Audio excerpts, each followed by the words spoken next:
नमस्कार साथियों, आज की क्लास का हमारा पहला प्रश्न है ACSR का विस्तार क्या है।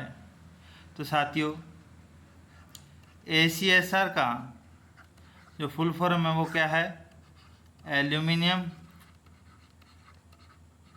कंडक्टर स्टील रेनफोर्स्ड, अर्थात यह एक ओवरहेड लाइनों में उपयोग में लिए जाने वाला तार है जिसके अंदर एक तार स्टील का होता है, परंतु उसके चारों ओर जो तार होते हैं वो एल्यूमिनियम के बने होते हैं। यह स्टील का तार ओवरहेड लाइनों में प्रयुक्त किए गए तारों को खिंचाव या मजबूती प्रदान करने के लिए लगाया जाता है। चलिए बढ़ते हैं हमारे अगले प्रश्न की तरफ। अगला हमारा प्रश्न है, अल्टरनेटर क्या पैदा करने के लिए प्रयुक्त किया जाता है। तो साथियों, अल्टरनेटर का उपयोग यांत्रिक ऊर्जा को विद्युत ऊर्जा में परिवर्तित करने के लिए किया जाता है, परंतु जो विद्युत ऊर्जा उत्पन्न होती है वह विद्युत ऊर्जा कौन से प्रकार की होती है? प्रत्यावर्ती प्रकार, अर्थात बदलने वाले स्वभाव की, या AC विद्युत धारा। तो अल्टरनेटर का उपयोग AC का उत्पादन करने के लिए किया जाता है, तो ए हमारा सही आंसर हो जाएगा। अगला हमारा प्रश्न है, आर्मेचर कोर बनाने के लिए निम्नलिखित में से कौन सा पदार्थ प्रयुक्त किया जाता है। तो साथियों, अल्टरनेटर या किसी मशीन के आर्मेचर की जो लैमिनेटेड कोर बनाई जाती है वह किसकी बनाई जाती है? सिलिकॉन स्टील या सिलिकॉन इस्पात की बनाई जाती है, तो ए हमारा सही आंसर हो जाएगा। अगला हमारा प्रश्न है, एक अल्टरनेटर में कम्यूटेटर में क्या होता है। तो साथियों, एक अल्टरनेटर के अंदर जब वह यांत्रिक ऊर्जा को विद्युत ऊर्जा में बदलता है तो उसके शाफ्ट के ऊपर कम्यूटेटर लगे होते हैं, और कम्यूटेटर के ऊपर जो अपने बाहर पैनल में विद्युत सप्लाई मिलती है, तो कम्यूटेटर से स्लिपिंग के माध्यम से RYB के तहत हमें क्या मिलता है? विद्युत ऊर्जा मिलती है। तो साथियों, कम्यूटेटर में क्या लगा होता है? Slip ring. क्या लगा होता है? Slip ring. तो हमारा बी हमारा सही आंसर हो जाएगा। अगला हमारा प्रश्न है, सिंचाई और घरेलू पंप सेट में निम्न में से कौन सा मोटर प्रयुक्त किया जाता है। तो साथियों, सिंचाई और घरेलू पंप सेट में इंडक्शन मोटर का उपयोग किया जाता है, अर्थात AC से चलने वाली मोटर का। और AC से चलने वाली मोटर कौन सी? कैपेसिटर स्टार्ट मोटर का उपयोग किया जाता है, तो बी हमारा सही आंसर हो जाएगा।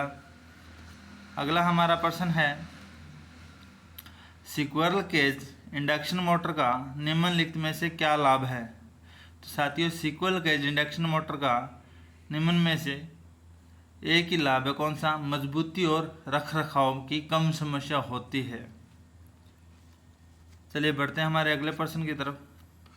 अगला हमारा प्रश्न है, किसी आयरन कोर पर 60 लपेटे हुए कॉइल का इंडक्टेंस 4 मिली हेनरी है। यदि फेरों की संख्या दोगुनी कर दी जाए तो इंडक्टेंस का मान क्या होगा।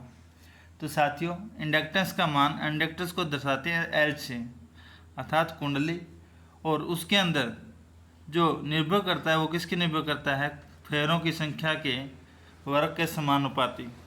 तो साथियों, अभी हमारे पास 60 कुंडली है, तो उसका जो म्यूचुअल इंडक्टेंस है उसका मान कितना है?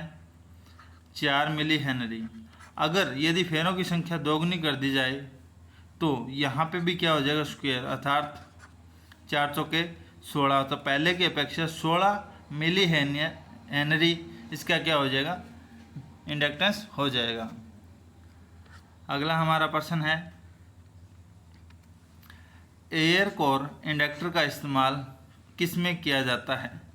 तो साथियों, रेडियो फ्रीक्वेंसी एप्लीकेशन है आती है, उसमें एयर कोर इंडक्टर का उपयोग किया जाता है, तो ये हमारा सही आंसर हो जाएगा। अगला हमारा प्रश्न है,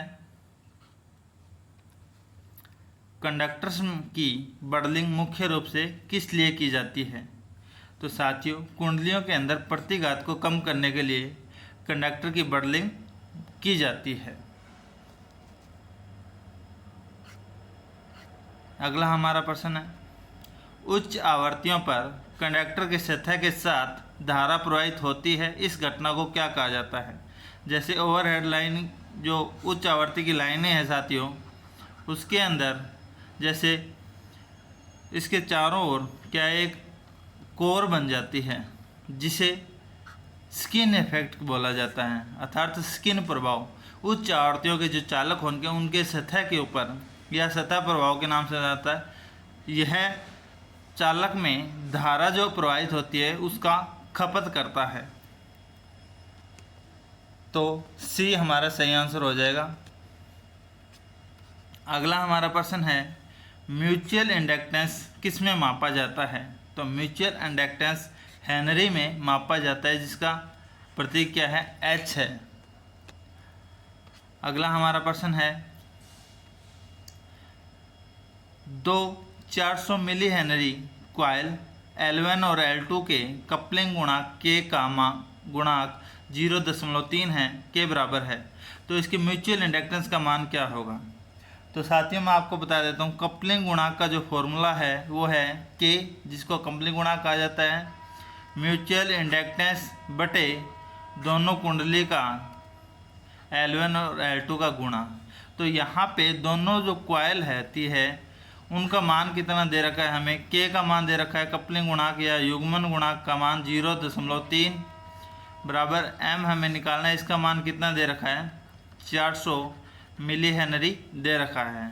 तो इसका मान क्या आ जाएगा, m बराबर 400 गुणा में 0.3 अर्थात 4 × 12 120 मिली हेनरी हमारे पास क्या आ गया, आंसर आ गया। चलिए बढ़ते हैं हमारे अगले प्रश्न की तरफ। अगला हमारा प्रश्न है, माध्यमिक आवृत्ति वाले ट्रांसफार्मर में क्या इस्तेमाल किया जाता है। तो माध्यमिक आवृत्ति वाले जो ट्रांसफार्मर होते हैं उसमें जो कोर होती है वो फेरेट कोर का उपयोग किया जाता है। तो सी हमारा सही आंसर हो जाएगा। आज की क्लास का हमारा अंतिम प्रश्न है साथियों, बेहतरीन परफॉर्मेंस के लिए ट्रांसफार्मर को होना चाहिए। तो साथियों एक ट्रांसफार्मर, आदर्श ट्रांसफार्मर जब होगा जब उसका जो प्रतिशत रेगुलेशन है वो क्या होगा, न्यूनतम 1% नहीं होगा, 100%, अर्थात न्यूनतम होना चाहिए जितना हो सके। तो बी हमारा सही आंसर होगा।